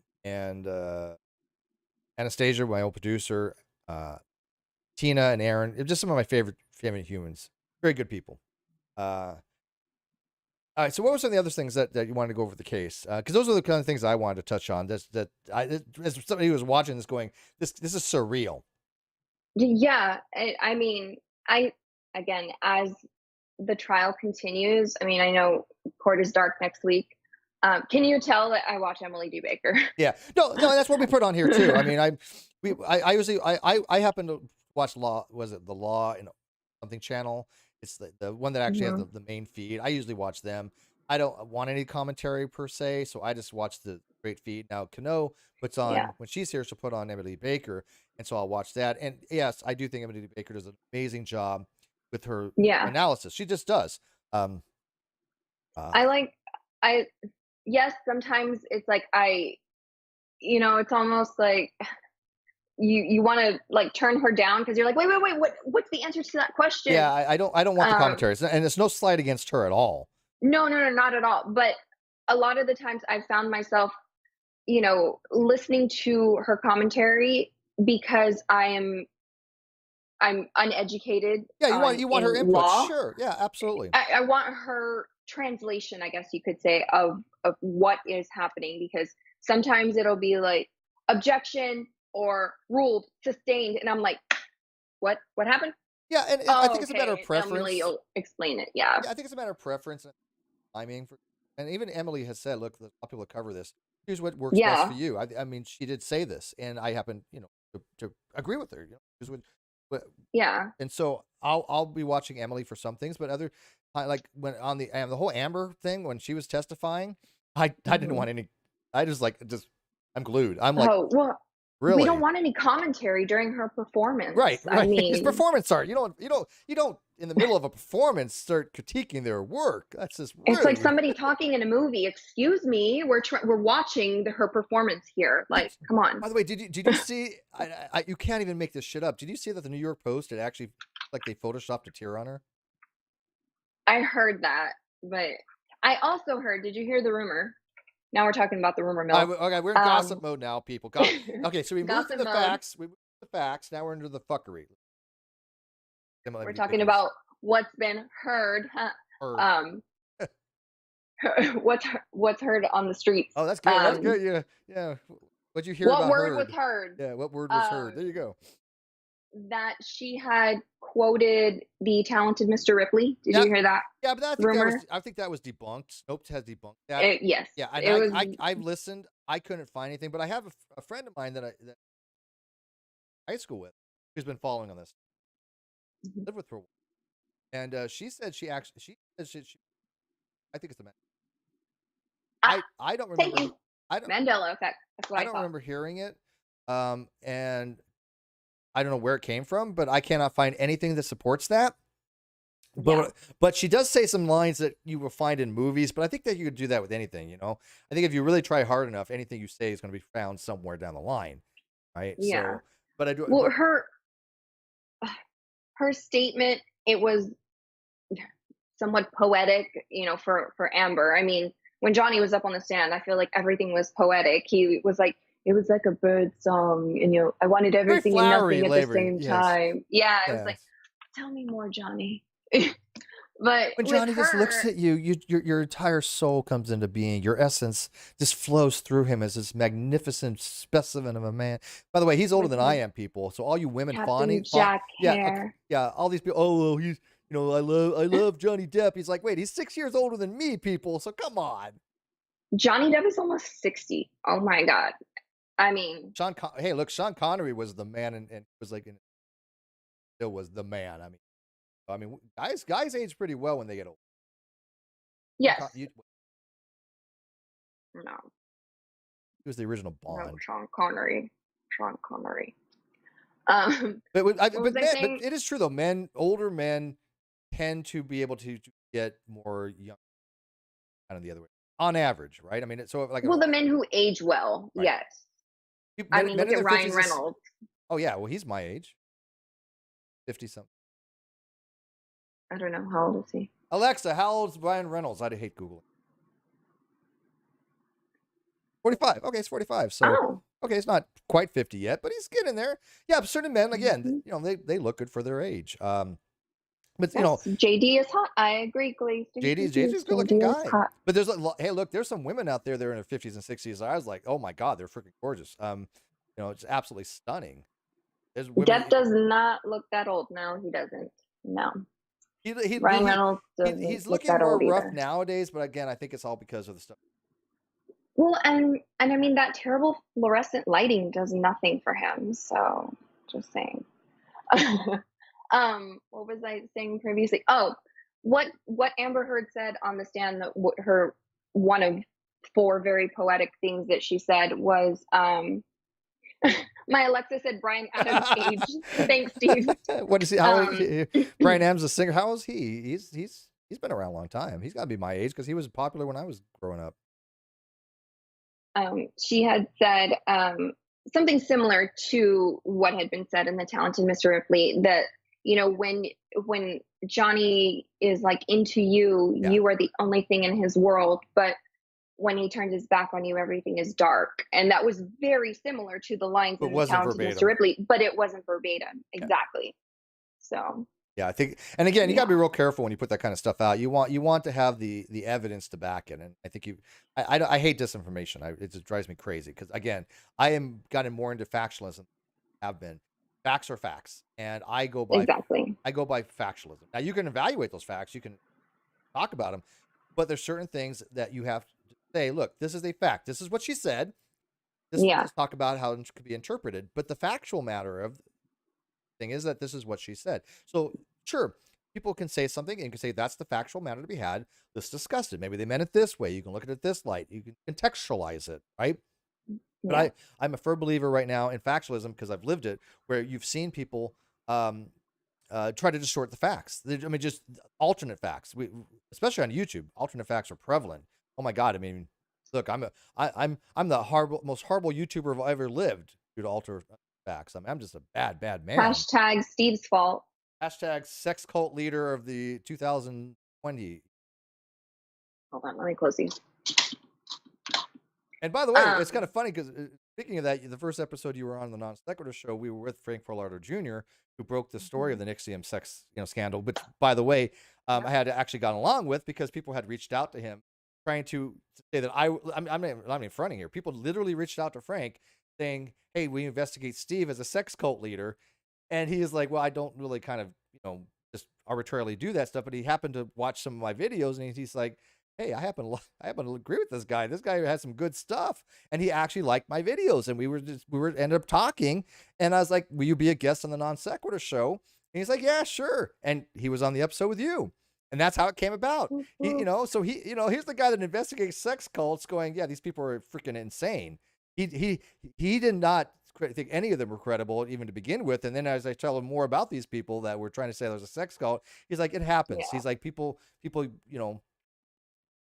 I don't remember the words he used, but in essence, weaponize this kind of stuff. Yeah. But yeah, he was not. He thought those people that were accusing me of that were just mental. Well, also, like, I was getting notifications that I was being included in tweets and retweets about him and you, and I'm like, whoa, no, not my zone. I don't. Yeah, I don't remember. I don't remember any of that stuff. Were you being? We treated in that? I don't remember that. Some of that stuff, I don't know. I was in January. Time's flying. God, I know. May. I know. Wait, I know. we're in May, right? We're in May. May. Almost June. Okay, so real quick question. So when it comes to, lawyers and being on the stand and being a witness and focusing on the facts versus, speculation, are semantics taken into consideration, like the whole hitting and punching thing? Okay, my opinion as far as like the jury's concerned, no. Generally speaking, when you talk about punching, we do think of a closed fist, right? Mm-hmm. A slap is a slap, open, If I was to hit you closed fist, it wouldn't make sense to connote to somebody a slap, right? These words, again, words have usages, right? They're meant to convey something. So the difference between conveyance, if I say I hit a wall or I slapped a wall, right? So a slap is more like this, a punch like this. And when you say you hit, a hit is ambiguous. Because a punch and a slap. I could have hit you with a car. I could have hit you with an item. Yeah. So what if I didn't mean to hit you, like I accidentally like elbowed you. I stood up fast and I didn't mean to hit you. Could be if I hit you with a line, like I hit you with a pickup line, look, I hit you with the. But Jim, if I just said I didn't mean to hit you, right? That in our minds right now, because we're talking about domestic violence, people would interpret that would probably be I didn't mean to actually physically strike you in anger, but it could also convey, I stood up too quick, I turned around too quick, and I accidentally, smacked you or something like that, which happens, by the way, right? But again, contextualism. There's an understanding that goes involved in what has happened with the event to contextualize it, and that's what the courts try to do. They try to get to, okay, what was going on when this was taking place? Like when the elephant in the room, this shatting in the bed. Oh God, we didn't even touch on that. Yeah, we didn't touch on that. I mean, here's something that I don't know how you contextualize. When you shit in somebody's bed on their side, where do you go from there? How do you contextualize this? It's a fact that she did. She admitted it, so that's factual. So the fact of the matter is that she did it. How do you where do you go from there? I mean, how can you hide that? Like, how can you blame it on a dog the size of Taco? I mean, she initially blamed it on the dog, but she did eventually admit it was her, right? Oh God. Okay, I want to know there has to be some kind of mental process for people who shit on beds? Like, there's a mental process what, for those people what out there that was the shit on beds. Just message talk. that, Are you a bed shitter? like, seriously, what category of a human does she fall into? Psychopath. For who does that? Psychopaths, there's a whole range of things that they'll do. I mean, again, these are people that, again, don't understand normal human behavior. They don't understand human relationships. They are devoid of feelings, or at least diminished. So things like love and compassion, they're foreign to them. If you look at the people that we've seen that are the ones that will go out of their way to harm people, they all have a few commonalities, and one of which is diminished empathy, diminished ability to feel for somebody. They want to harm. They don't have love relationships with people. They don't know what it's like to love somebody. They're always about it for themselves. All they have is transactional relationships, which would be, look, I don't know what it's like to love. I don't like to share or care or whatever, but I'm going to have you as a relationship. It's because I'm going to get something out of it. You're going to get something out of it, like a trophy wife, or in this case, Johnny Depp would be the trophy guy.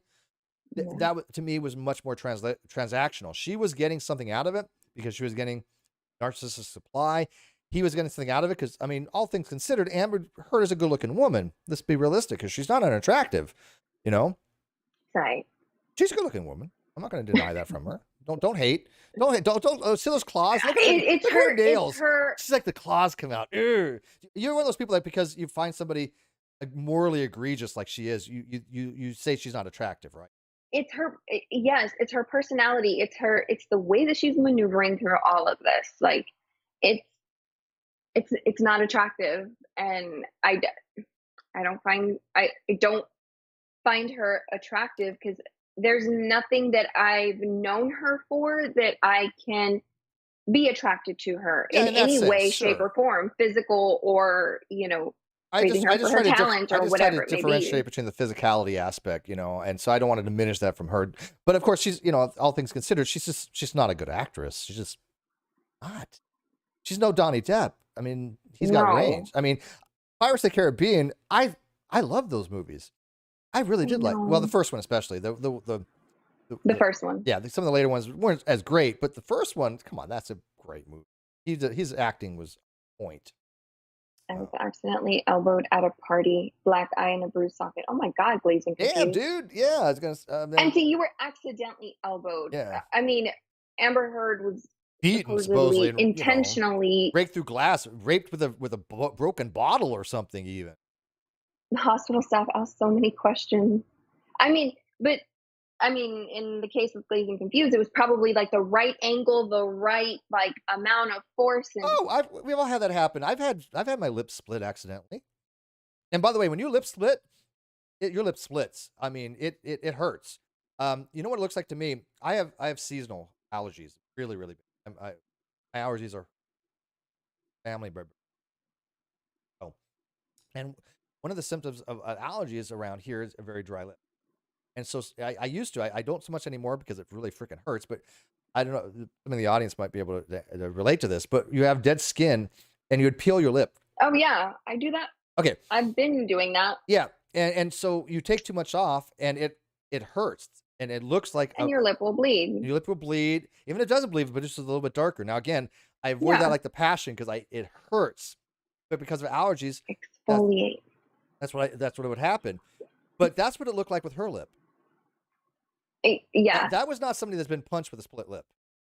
And even Emily D. Baker was saying when Heard was on the stand, look, she's biting her lip in that same spot. And it could also be a tick.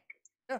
Yeah. No, I mean, when somebody's nervous, when somebody's thinking, when I was little, I used to always lick my bottom lip. So I'd always have this red, it looked like my lips were done when I was 7 years old. Mm-hmm.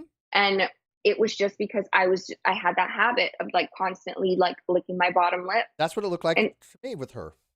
What could have been from, because again, that was not a punch. I'm sorry. Possible. Well, and the pictures that we do have of her and her injuries, in my opinion, they look a little self-inflicted. They don't look injurious. They look staged. It doesn't look natural to me. Again, I I have nothing as a comparator except for the, you see women have been posting violence pictures. Yes. Like, look at Rihanna. That woman. No quit. And what day of what? How many days after the initial interaction was that? Because bruising is going to get worse. Bruising usually gets darker. If it doesn't turn purple right away, it's going to turn purple, and then it's going to get darker as it heals. You saw my head after I biffed it and I ate shit. Oh my God. I mean, I healed pretty quickly. I thought you were growing a second head. Yeah, I look like Gorbachev or something.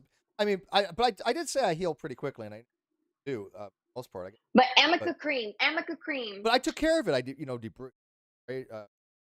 did it, and I creams and other things, and I took really good care of where it healed properly. Yeah.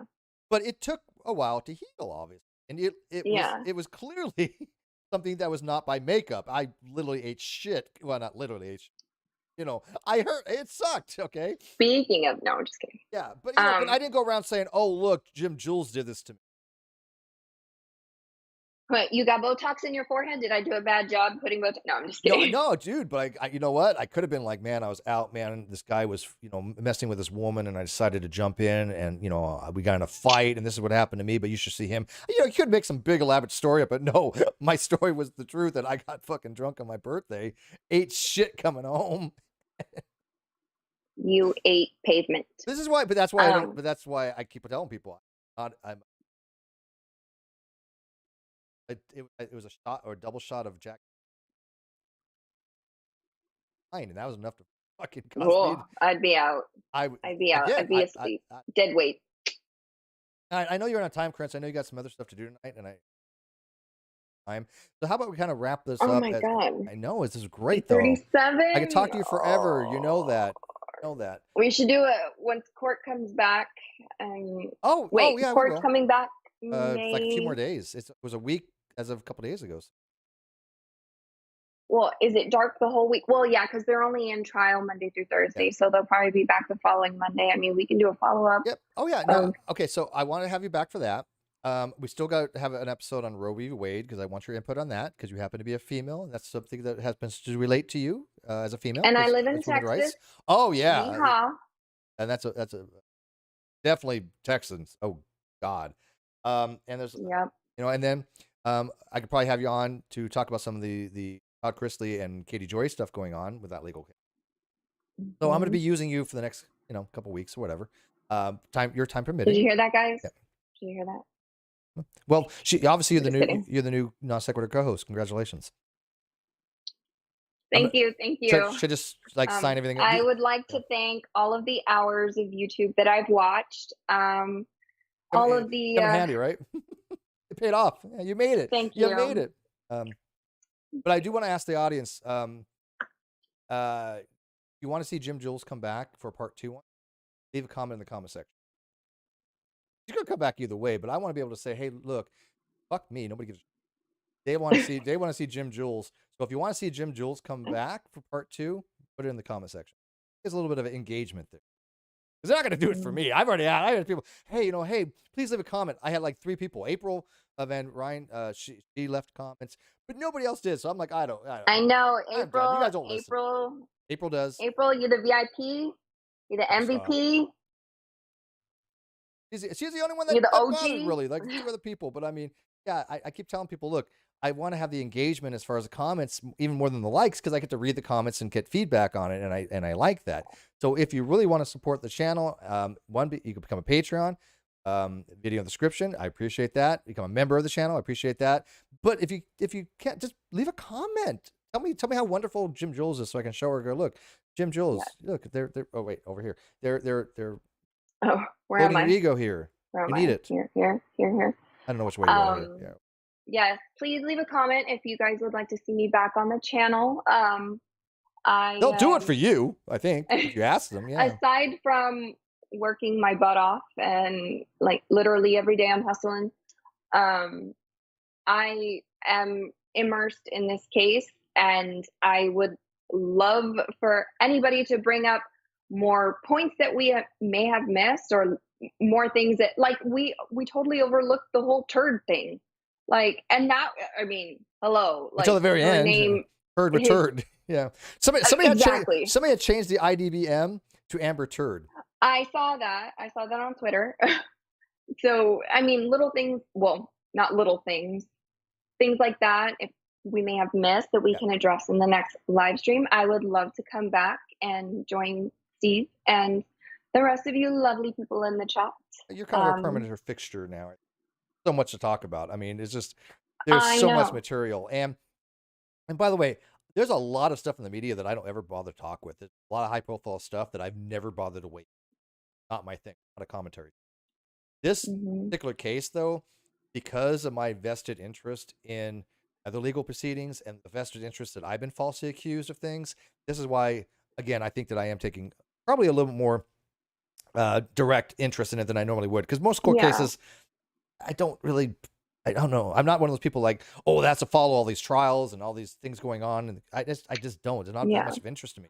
This one, though, even I gotta tell you, even if it wasn't something along the lines of something that I've been through with false allegations, the fuckery involved in this trial is worth watching. And if you're not aware of the fuckery that is going on every day in this courtroom, I think this court case is definitely bringing two different generations together, because I mean, we all know who Johnny Depp is, but do we really know who Johnny Depp is? Like I said, Edward Scissorhands is when I first fell in love with Johnny Depp. You said Crybaby. I feel like, and a newer generation is like Pirates of the Caribbean, Captain Jack Sparrow. So it really shows a lot about, Johnny Depp's resume, career resume, and how he can bring all of these people together. And it's not just the United States, it's Australia. What does he call them? What does he call his people? Aussies? No, alpacas. Alpacas. Yeah, alpaca. Yeah. Alpaca. I mean, the UK case just happened. So it is literally it's a melting pot of all of these people who are showing interest in this case. And I think it's not so much everything is being oversaturated with commentary, but we all have different viewpoints, different experiences, and we're all coming from different angles. And I think that's what makes this case very digestible, when you can, have a live stream and have people engaged in this conversation. So very, very well said. And we are very much looking to the cross-examination of her. Basically, yes. I will say this. I'm making a prediction. I think they have audio recordings that they haven't really utilized yet, that they're going to be playing for her to contradict her testimony live. I believe this. Now, again, could be wrong, but I think that when they cross-examine her, it's going to be brutal. I think she's going to be, and I don't know how they're going to prep for that. How do you prep a witness to be like, man, because, I mean, one last thing. I totally forgot. I'm so sorry, Jim Jules. Well, we're clapping. We're clapping. I totally forgot, because we had talked about this just prior about something we were going to talk about. We didn't get it on this case, dealing with when she had opened the door by saying something along the lines of talking about Winona Ryder. Was it Winona? Not Winona. Kate Moss. Kate Moss. So she had opened the door by saying that she had recalled something, and she was thinking about the situation that supposedly abuse with Kate Moss that came out that never happened, and Johnny Depp's lawyer turns around to her other lawyer, and just like, yes, and that right there was him basically, in my opinion, saying she's opened the door. To black, to be continued. They're done. She opened the door. We're gonna eviscerate her on cross-examine, and mark my words, that's gonna come up. When he turned to her and said, just like little. She opened the door to be cross-examined on an event that never happened. Yep. And I mean, I know Jennifer Grey, who is Amber Heard's ex-wife. I know that the relationship didn't end well because of domestic violence. Is that going to be able to come into this now? Is Jennifer Grey going to be deposed? Deposed. Yeah, that would be interesting. I really have no idea. I really don't. That would be awesome. I mean, but if not deposed, then statement. But look at all his being other able partners. to bring it in. All the women that have ever dated Johnny or even been on scene with him. Look, it was Penelope Cruz. I'm a huge fan of Penelope. She, during the time of the filming, was pregnant, I guess, and she said, "Look, Johnny, for me, he was." This is what you kind of hear about these people, right? Now, again, we don't have any direct access to them. Like people out there, Yeah. not many people have direct access to me, right? They don't know who I am. They don't know any of my life experience. They don't know where I've been for 50 years of my life. Or, the town that I live in, the people that I know. They don't know any of these people. They don't know Kano like I know Kano. I've known Kano 15 years. They just have this what they think about me on the internet, right? But they don't even reputation, right? And so, I mean, I got an ex that lives that way. I got one over here. I was talking to one the other day. None of them would say anything bad about me. None of them. It just would not fucking happen. And so when you have people like that standing up for Johnny Depp, it really does say something, right? And then when you have these charges of domestic abuse with her from prior, that seems to be the case. And she even says, look, I can't promise I'm never going to get physical again. I just get so mad, is what her words were. I get so mad. This is the terminology of an abuser. That's the terminology of an abuser. To me, that means I may or may not black out, and I may or may not kill you. So I get blacked out drunk. Look, how many men have said, I got so drunk, I don't know what I was doing, and I didn't mean to beat you up. I don't remember what happened. Yeah. See, I don't black out drunk. I remember what happened. I fell on my head. I remember this, but you know what? I black out drunk. I'm like, wait, I said what? But the only thing I struck was the ground. I am a super mellow. So I didn't punch the ground. I hit the ground. Can I sue the ground for assault? But yes, you are right. Like all of Johnny Depp's exes live in they don't live in Texas. All my exes live in Texas, but all of Johnny Depp's exes, they have nothing but good things to say about him. On the other hand, Amber Heard's ex-wife, I mean, she's come out to make a statement saying like, this is, I mean, for lack of, verbatim, she basically said like, this is sad. Like this is hard to watch. So, I mean, she knows firsthand what it's like to be with Amber Heard. She lived it. So yeah, like I know we're running over. We might just close it at 2 hours. I know you wanted to keep it at 90. You know what? Whatever. Yeah. You got all dolled up, so you might as well. So my everyday makeup. Like thanks, Milani. Like thanks, Milani. It's just like funny with people know that I lived with my baby's mom for 5 years. We lived in a house that was about a half mile this way. For 5 years we lived there. And we never fought. We only had one fight, and that was when we were pretty much done after that. And it wasn't like that big of a fight, but people do fight. But for 5 years we never fought. It wasn't anything like that. She was just not somebody to be in those types of situations. I wasn't. I just not. If I'm angry at somebody, I walk away. I don't engage with them. If I think that they're in a situation where they might be a potential danger, I don't deal with it. I just close off. And she was kind of the same way, but we would try to talk things out, but we never fought until, again, 5 years down the line, things weren't working out. We decided to have, an amicable split on that kind of stuff. Get along with her. Fantastic. So I told her, make sure my daughter told her mother, happy Mother's Day today, which, by the way, I haven't forgotten. For all you mothers out there, happy Mother's Day. We appreciate that you had sex and procreated. All of us do. Yeah. Well, hey, you know what? Your parents, they did their thing, man. But yeah, so all you mothers out there, we do appreciate for all that you do. My mom, 92. Still, oh wow, your mom's 92. Yeah, she was, but there was a major scare. My mom almost passed away last year, and I actually went down to the hospital. I don't want to like change the theme of the show or something like that, but I mean, I can tell you, I was literally in the hospital, and my mom was.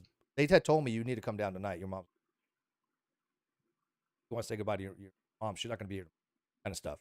And I went down there, and she looked so frail, and I basically told my mom goodbye. But she did manage to pull through. She's in a nursing home, but I had called up Red's Rhetoric from the hospital, and I was just like, my mom looks like dead. I can't even tell she's even there any longer. But because she had a blood autoimmune something or other, and they had to give her like globulin or something or other. But it's just, so I mean, I'm grateful that my mom is still around, because I had already made peace that my mom was not going to be around much longer. People may remember that back then. I didn't I didn't make it obviously public that much because again, trolls will run with it and they don't have any considerations for anybody. They would be like, well, yeah, maybe her mom's mom's finally freed of Steve kind of stuff. That's the kind of sick shit that they. And my mom's a godsend. My mom was a good mother. Well, I should say she still is a good mom, right? But I mean, yes, present tense. She couldn't cook. She's a bad cook, but she.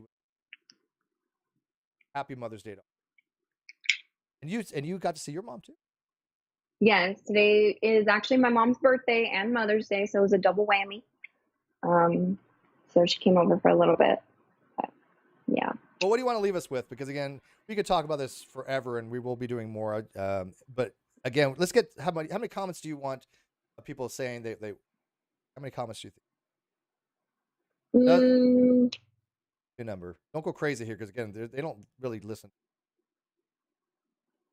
Let's see. I don't know. I'm leaning towards a number between 22 and 36. You're pushing. No, that's not going to happen. I'm going to go with a dozen.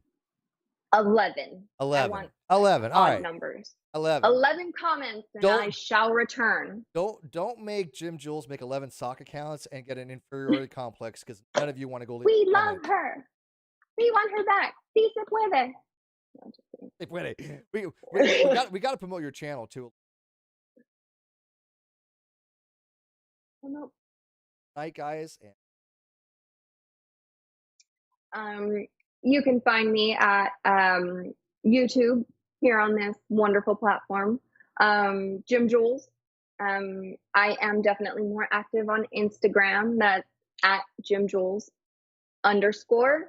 _GYMJULES, like Jules Verne _ yeah, I post stories on my Instagram. And so people can talk about it in their own gossipy ways. The photo that you had sent me, is that on your Instagram with your Latina girls and all that? Remember? Oh yeah, that's on your Instagram. One is on my Instagram. Yeah, I mean, don't let my lack of posting fool you. I am more active on my stories. I'm just saying that she's got. I don't remember going to your Instagram, but if the photos that I've seen are on her Instagram, you might want to go check.